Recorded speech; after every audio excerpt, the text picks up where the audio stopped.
25% બીજા 75% તો હોય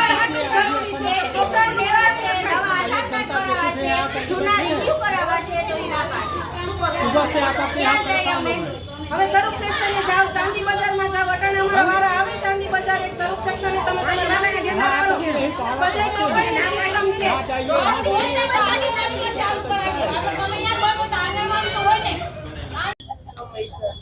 મારું નામ નિકિતાબેન ચુડાસમા છે. હું આજે આધાર કાર્ડ આવેલી છું ને આ મારો 6થો ધક્કો છે.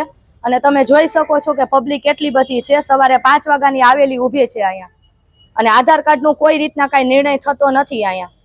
તો એનું શું કરવાનું છે? પબ્લિકને અમારે સરકાર તરફથી જવાબ જોઈએ છે.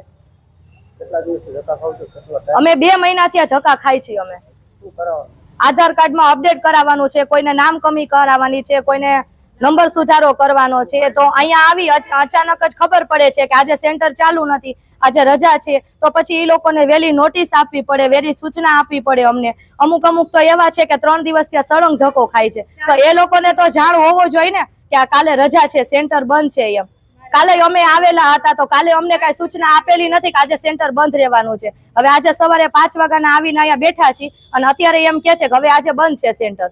તો મશીન ચાલુ નથી. તો મશીન ચાલુ નથી તો એ લોકોને અરજી કરવી પડે, ચાલુ કરાવવું પડે. એ લોકોને થોડીક તો જવાબદારી આવે ને. કા પછી સરકારને ખાલી કહેવાનું એટલું થાય છે કે તમે લોકો એરિયા વાઇઝ સેન્ટર બનાવો તો અમારી પબ્લિકની બધાની સુવિધા પૂરી થાય.